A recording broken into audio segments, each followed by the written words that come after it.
പ്രിയമുള്ള സഹോദരന്മാരെ, സഹോദരിമാരെ, ഏവർക്കും ദൈവാനുഗ്രഹം എപ്പോഴും ഉണ്ടായിരിക്കട്ടെ. ബിസ്മില്ലാഹിർ റഹ്മാനിർ റഹീം. കുല്ല അംലികു ലിനഫ്സി നഫ്അൻ വലാ ളറൻ. നബിയെ പറയുക, എൻ്റെ സ്വന്തം ദേഹത്തിന് തന്നെ ഉപകാരമോ ഉപദ്രവമോ വരുത്തൽ എൻ്റെ അധീനത്തിൽപ്പെട്ടതല്ല, അള്ളാഹു ഉദ്ദേശിച്ചതൊഴികെ. എനിക്ക് അദൃശ്യകാര്യമായിരുന്നുവെങ്കിൽ ഞാൻ ധാരാളം ഗുണം നേടിയെടുക്കുമായിരുന്നു, തിന്മ എന്നെ ബാധിക്കുകയുമില്ലായിരുന്നു. ഞാനൊരു താക്കീതുകാരനും വിശ്വസിക്കുന്ന ജനങ്ങൾക്ക് സന്തോഷം അറിയിക്കുന്നവനും മാത്രമാണ്. അപ്പോൾ പ്രവാചകൻ സ്വന്തം ശരീരത്തിന് ഉപകാരമോ ഉപദ്രവമോ പോലും വരുത്താനും പ്രവാചകന് കഴിയില്ല. നിരീശ്വരവാദികൾ പറയും, അള്ളാഹുവിൻ്റെ ഏറ്റവും ഇഷ്ടപ്പെട്ട ദാസനായ അന്ത്യപ്രവാചകനായ ആ പ്രവാചകന് ഒരു ജൂതസ്ത്രീ വിഷം കൊടുത്തു എന്ന് പറഞ്ഞാൽ അത് മുൻകൂട്ടി അറിയാൻ കഴിഞ്ഞില്ല എന്നൊക്കെ പറഞ്ഞ് പരീക്ഷിക്കാറുണ്ട്. അതുപോലെ തന്നെ മറ്റൊരു കെട്ടിടത്തിൽ കൊണ്ടുപോയിട്ട് കല്ലിട്ട് കൊല്ലുവാനും ശ്രമിച്ചു ജൂതന്മാരെ തന്നെ. അപ്പോൾ അതിലും പ്രവാചകൻ അവിടെ പോയിട്ടുണ്ട്, പോയ ശേഷമാണ് തിരിച്ചു വന്നത്. അപ്പോൾ അവിടെ പോവാതിരിക്കാൻ പ്രവാചകർക്ക് തോന്നിപ്പിച്ചിട്ടില്ല. അതുപോലെ തന്നെ പ്രവാചകന് മുൻപല്ല് വെട്ടിയിട്ടുണ്ടല്ലോ ഒരു ഉഹുദ് യുദ്ധത്തിൽ. അപ്പം അതിൽ നിന്ന് രക്ഷപ്പെടാനും പ്രവാചകന് കഴിഞ്ഞിട്ടില്ല. പിന്നെ പല കുറ്റങ്ങൾ അവർ പറയാറുണ്ട്. പക്ഷേ അവിടെ നിന്ന് മനസ്സിലാക്കേണ്ടത് വെച്ചാൽ അള്ളാഹു ഉദ്ദേശിച്ചേ നടക്കുകയുള്ളൂ. പ്രവാചകൻ വെറും ഒരു പ്രവാചകൻ മാത്രമാണ്, അല്ലേ? പിന്നെ സിനിമയിൽ ഹിറ്റ്ലർ സിനിമയിൽ മമ്മൂട്ടി പറയുന്നില്ലേ, ഏട്ടന് വെറും ഏട്ടൻ മാത്രം, ഏട്ടനെപ്പോഴും ഏട്ടനാവാനേ കഴിയുള്ളൂ, എല്ലാത്തിനും അമ്മ വേണമെന്ന് പറയുന്നുണ്ട്. അപ്പോൾ അതുപോലെ തന്നെ പ്രവാചകൻ മാത്രമാണ്, അത് അള്ളാഹു കൊടുത്ത കഴിവാണ്. അന്ത്യപ്രവാചകനാണ്. അതുപോലെ തന്നെ ആദനബി ജനിക്കുന്നതിന് മുമ്പ് ആദനബി ജനിക്കുന്ന അവസരത്തിൽ, ആദനബി സൃഷ്ടിക്കുന്ന അവസരത്തിൽ ഈ അശ്വൻ ലാ ഇലാഹ ഇല്ലല്ലാഹ് അശ്വൻ മുഹമ്മദ് റസൂലുള്ളാഹ് എന്നുള്ള ദിക്ർ കേട്ടിരുന്നു. ആദ്യം അള്ളാഹു പഠിച്ചത് പ്രവാചകൻ്റെ ഒളിവാണ് എന്നെല്ലാം പറയുന്നുണ്ട്. ഹദീസുകളും ചില സുന്നികളും പറയുന്നുണ്ട്, അല്ലാഹു അലം. പക്ഷെ മുജാഹിദുകൾ വിശ്വസിക്കുന്നില്ല. എന്നിരുന്നാലും അങ്ങനെയൊക്കെ ആണെങ്കിലും പ്രവാചകൻ വെറും പ്രവാചകൻ മാത്രം, അള്ളാഹു കൊടുത്തൊരു കഴിവ് മാത്രമാണ്. ശരി, ആദം നബി ആണെങ്കിലും സുലൈമാൻ നബി ആണെങ്കിലും, സുലൈമാൻ നബി ധാരാളം ഏറ്റവും വലിയ ധനാഢ്യനാണ്. പ്രവാചകന്മാരെ കൂട്ടത്തിൽ ഏറ്റവും വലിയ ധനാഢ്യൻ പ്രവാചകനാണ്. പക്ഷേ അദ്ദേഹത്തിന് ധനം കൊടുത്തത് ആരാണ്? അള്ളാഹുവാണ്. അപ്പോൾ ഒന്നും നമ്മുടേതല്ല, ഉടമസ്ഥൻ വേറെ ആളാണ്. നമ്മൾ തൽക്കാലത്തേക്ക് നമ്മൾ കൊണ്ടു നടക്കുന്നു, അത്രേ ഉള്ളൂ, അല്ലേ? ഒരാൾ മാനേജർ ഒരു കമ്പനിയിൽ വലിയ മാനേജർ നിർമ്മിച്ചില്ലേ. ഇപ്പോൾ ടാറ്റൻ്റെ കമ്പനിയാണെന്ന് കൂട്ടാം, അവിടെ ഒരു മാനേജറെ ഇരിക്കും. ടാറ്റൻ്റെ കുടുംബത്തിൽപ്പെട്ടവരോ അല്ലാത്തവരോ ഒക്കെ ആയിരിക്കാം മാനേജർ. പക്ഷെ താൽക്കാലികമാണ്, ഏത് നിമിഷവും പിരിച്ചുവിടാം. പ്രൈവറ്റ് മേഖലയിലാണെങ്കിൽ പ്രത്യേകിച്ചും. സർക്കാർ മേഖലയൊക്കെ ആണെങ്കിൽ എന്തെങ്കിലുമൊക്കെ നിയമങ്ങളോ നിയമത്തിൻ്റെ പരീക്ഷയൊക്കെ തേടി രക്ഷപ്പെടാൻ കേസും കൂട്ടവുമായിട്ട് നടക്കുവച്ചു. പക്ഷേ പ്രൈവറ്റ് മേഖലയിൽ യാതൊരു ഇതുണ്ടാവില്ല, ഗ്യാരണ്ടി ഉണ്ടാവില്ല. ഇന്ന് രാവിലെ വന്ന ശേഷമേക്കും നമ്മളറിയാം നമ്മളെ ജോലി നഷ്ടപ്പെട്ടു എന്നുള്ളത്. അപ്പോൾ ഈയിടെ ഉണ്ടായ മമ്മൂട്ടിയുടെ സിനിമയിലേറ്റാൻ തോന്നുന്നു, ഒരു സ്ത്രീ ജോലിക്ക് രാവിലെ വരികയാണ്. ബാങ്ക് മാനേജരാണ്, ശരി, അതുപോലത്തെ ബാങ്ക് മാനേജർ തന്നെ. രാവിലെ ജോലിക്ക് വരിക, അവിടെ ഇപ്പോൾ ആക്സസ് കാർഡാണല്ലോ ഡോറ് തുറക്കാനൊക്കെ. ആക്സസ് കാർഡ് ഇട്ടിട്ട് ഡോറ് തുറക്കുന്നില്ല. അപ്പം വിളിച്ചു നോക്കുമ്പോൾ അതിൻ്റെ ഉടമസ്ഥൻ എന്ന് പറയാണ്, താങ്കൾ ജോലി നഷ്ടപ്പെട്ടു. കാരണം അയാൾക്കെതിരെ എന്തോ പത്രത്തിൽ വാർത്ത കൊടുക്കുക എന്തൊക്കെ ചെയ്തു. അപ്പോൾ തന്നെ ജോലി ഒരു നീക്കുപോക്കും ഉണ്ടായില്ല. അങ്ങനെ ആ സ്ത്രീ മറ്റൊരു സുഹൃത്തിനെ വിളിച്ച് ബാങ്കുമായിട്ട് ബന്ധപ്പെട്ട ഒരു രക്ഷയില്ല, അത് അയാൾ തീരുമാനിക്കുക. അയാൾ രാഷ്ട്രീയ നേതാവൊക്കെയാണ്, വലിയ പണക്കാരനും ആ നാട് മുഴുവൻ വിലക്ക് വാങ്ങാൻ മാത്രം പണമുള്ളൊരു വ്യക്തിയാണ്. അപ്പോൾ ഒരു രക്ഷയില്ല, ജോലി നഷ്ടപ്പെട്ടു. അപ്പം അത്രേ ഉള്ളൂ.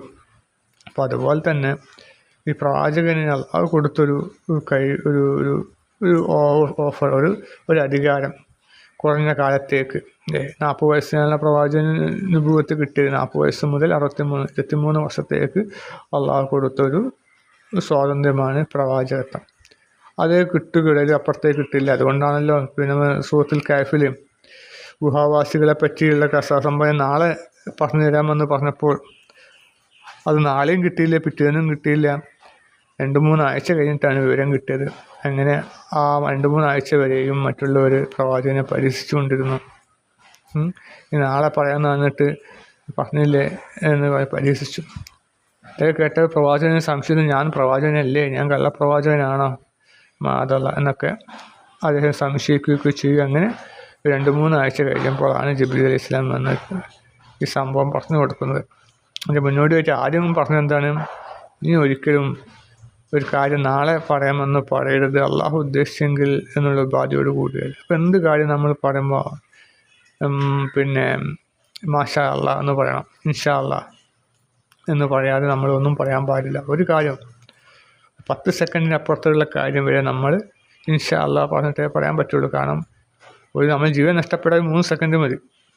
അപ്പം നമ്മൾ 10 സെക്കൻഡോ അതിൻ്റെ അപ്പുറത്ത് അരമണിക്കൂറോ അപ്പുറത്തേക്കുള്ള കാര്യങ്ങൾ പറയുമ്പോൾ നമ്മൾ ഇൻഷാ അള്ളാഹ് എന്ന് പറയണം. ചില ആൾക്കാർ നാളത്തെ കാര്യങ്ങൾ മാത്രമാണ് ഇൻഷാ അള്ളാഹ് പറയുക. അത് മാത്രമല്ല 10 സെക്കൻഡിനപ്പുറത്തുള്ള മുഴുവൻ കാര്യങ്ങളും പറയുമ്പോൾ ഇൻഷാ അള്ളാഹ് എന്ന് പറയണം നമ്മൾ.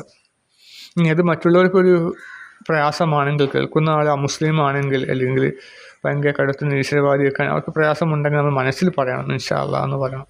അതാണ് ഉത്തമം. കാരണം ഒന്നും നമ്മുടെ കയ്യിലല്ല. അപ്പോൾ അതാണ് ഇവിടെ പറയുന്നത്, സ്വന്തം ദേഹത്തിന് തന്നെ ഉപകാരം ഉപദ്രവം വരുത്താൻ എൻ്റെ അധീനത്തിൽപ്പെട്ടതല്ല എന്ന് പ്രവാചകൻ പറയുകയാണ്, നബിയെ പറയുക. അത് നബി എന്ത് പറയണമെന്നുള്ളത് അള്ളാഹു പഠിപ്പിച്ചു കൊടുക്കുകയാണ്. അപ്പോൾ അത്രക്കും ദുർബലനാണ് പ്രവാചകൻ എന്ന് പഠിപ്പിക്കുകയാണ് മാതല്ലാഹ്. അപ്പോൾ സ്വന്തം ദേഹത്തിന് തന്നെ അധികമായ ഉപകാരമോ ഉപദ്രവമോ വരുത്താൻ എനിക്ക് കഴിയില്ല എന്നുള്ള കാര്യം പറയണം എന്നിട്ട് പ്രവാചകൻ അങ്ങോട്ട് പഠിപ്പിച്ചു കൊടുക്കല്ലേ. നമ്മൾ ഒരാളെ കാല് ചെരുപ്പ് ഇടണമെന്ന് ഒരാൾ പഠിപ്പിച്ചു കൊടുക്കുകയെന്ന് കൂട്ടുക, വലത്തെ കാല് ചെരുപ്പ് വലത്തെ കാലത്ത് ഇടത്തെ കാലിന് ഇടണം എന്ന് പറഞ്ഞു കൊടുക്കുകയാണെങ്കിൽ ആ വ്യക്തി എത്രമാത്രം ദുർബലനാണല്ലേ. പ്രായമായ വ്യക്തികളൊക്കെ നമുക്കറിയാമല്ലോ, അവർക്ക് ചെരുപ്പ് ഏതാണെന്ന് അറിയില്ല, നമ്മൾ എടുത്ത് കൊടുക്കും, ചിലപ്പോൾ ചെരുപ്പിടുമ്പോൾ തെറ്റിപ്പോവും. ഇപ്പോൾ വലിയൊരു മാനേജറോ വലിയൊരു സംഭവമൊക്കെ നടന്ന ആളായിരിക്കും. പക്ഷേ വാർദ്ധക്യത്തിൽ എത്തുമ്പോൾ ഓർമ്മ കുശകൊക്കെ ആകുമ്പോൾ അവിടെ മക്കൾ ചെരുപ്പ് കാലിൽ ധരിപ്പിച്ചു കൊടുക്കും. അപ്പോൾ അത്രക്കും ദുർബലനാണ് മനുഷ്യൻ. പ്രവാചകനെ അങ്ങോട്ടും അള്ളാഹ് പഠിപ്പിച്ചു കൊടുക്കുക, നീ ഇങ്ങനെ പറയണം കേട്ടോ എന്ന്. അപ്പം എന്തുമാത്രം ദുർബലനാണ് മനുഷ്യൻ. ഏറ്റവും വലിയ യുക്തിമാൻ, ഭൂമിയിൽ വെച്ച മനുഷ്യരിൽ വെച്ച് ഏറ്റവും വലിയ യുക്തിമാനാണ് പ്രവാചകൻ. എന്നിട്ട് പോലും ആ പ്രവാചകൻ അള്ളാഹ് ഇങ്ങോട്ട് പഠിപ്പിച്ചു കൊടുക്കുക, നീ ജനങ്ങൾക്ക് പറഞ്ഞു കൊടുക്കണം, ഒക്കെ പഠിപ്പിച്ചു കൊടുക്കുക. ഓരോ കാര്യങ്ങൾ നബിയെ പറയുക എന്നുള്ള കുല്യ എന്ന് പറഞ്ഞിട്ട് അള്ളാഹു പല സ്ഥലത്തും പറയുന്നുണ്ട്. അപ്പം ഇത്രക്കും ദുർബലനാണ് നമ്മുടെ പ്രവാചകൻ. അപ്പം നമ്മുടെ കാര്യം എന്തെങ്കിലും അവസ്ഥ അല്ലേ. ഏറ്റവും വലിയ വിഷഗ്വരനും ഏറ്റവും യുക്തിമാനും ഒക്കെയാണ്, മനുഷ്യരിൽ വെച്ച് ഏറ്റവും യുക്തിമാനുമാണ് പ്രവാചകൻ. അപ്പോൾ പ്രവാചകൻ വരെ അള്ളാഹു പഠിപ്പിച്ചു കൊടുക്കുക. അപ്പോൾ നമ്മളെ അവസ്ഥ എന്തായിരിക്കും അല്ലേ. പ്രവാചകൻ യുക്തി നമുക്കറിയാമല്ലോ, വളരെ എളുപ്പത്തിൽ ഹജറുൽ അസ്വദ് കല്ല് അതിൻ്റെ യഥാസ്ഥാനത്ത് എത്തിക്കുന്നതിൽ പ്രവാചകൻ കാണിച്ച യുക്തി എത്ര മഹോന്നതമാണ് അല്ലേ.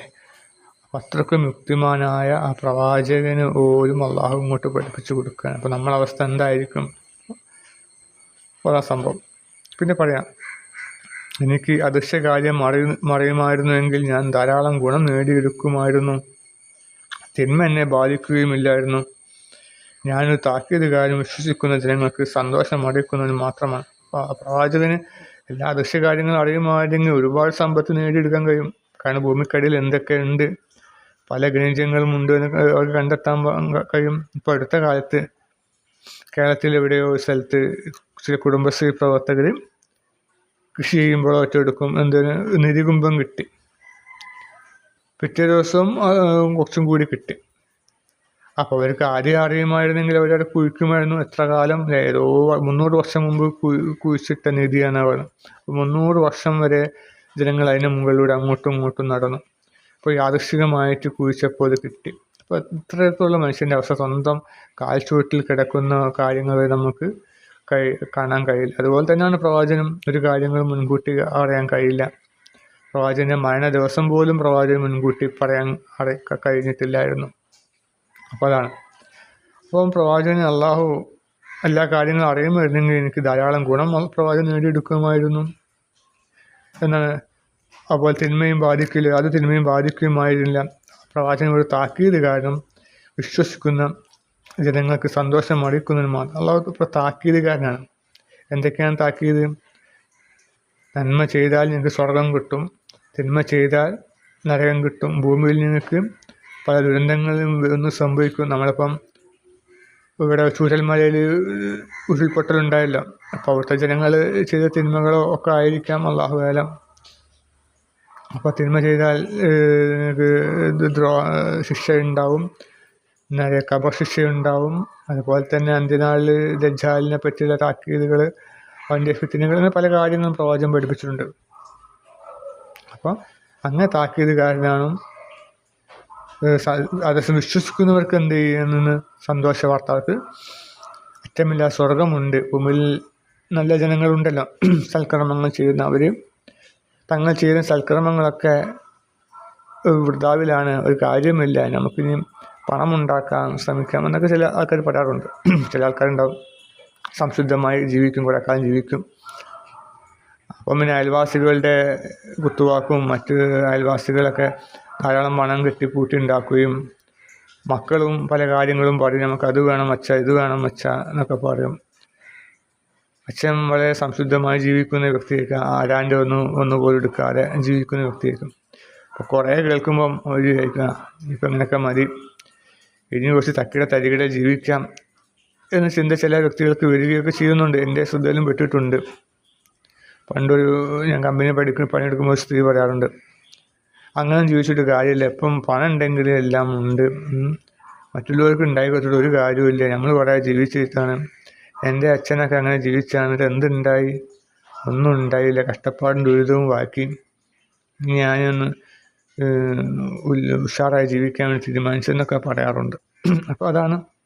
അപ്പോൾ അങ്ങനെ ചിന്തിക്കുന്നവർക്ക് ഒരു സന്തോഷ വാർത്ത. അങ്ങനെ നിങ്ങൾ ഒരിക്കലും തിന്മയുടെ വഴി തിരഞ്ഞെടുക്കരുത്, ധർമ്മത്തിൻ്റെ വഴി തിരഞ്ഞെടുക്കുക. അതാണ് നിങ്ങൾക്ക് ശാശ്വതമായിട്ടുള്ള ഇഹലോകത്തും നിങ്ങൾക്ക് സമാധാനപരമായി ജീവിക്കാം. അങ്ങനെ ജീവിച്ചാൽ നിങ്ങൾക്ക് ഇഹലോകത്ത് ആരും മുമ്പിൽ കൈ നീട്ടാതെ ജീവിക്കാനുള്ള പണം അള്ളാഹു കൊടുക്കും. പരലോകത്തോ ശാശ്വതമായ സ്വർഗം, 72 ഹൂറിമാരും മറ്റു കാര്യങ്ങളും നല്ല രുചിയൂറും പഴങ്ങളും ഒക്കെ കിട്ടും. നമുക്ക് എന്താണ് ആഗ്രഹം അതാണ് നമുക്ക് കിട്ടും. അപ്പോൾ ആ കാലങ്ങളോ അറ്റമില്ലാത്ത കാലങ്ങളോ നീണ്ടു കിടക്കുന്ന വിശാലമായി കിടക്കുന്ന ആ സ്വർഗത്തിൽ പ്രവേശിക്കാൻ അള്ളാഹു നമുക്ക് തൗഫീഖ് നൽകുമാറാകണം. തമ്പുരാനെ ആമീൻ.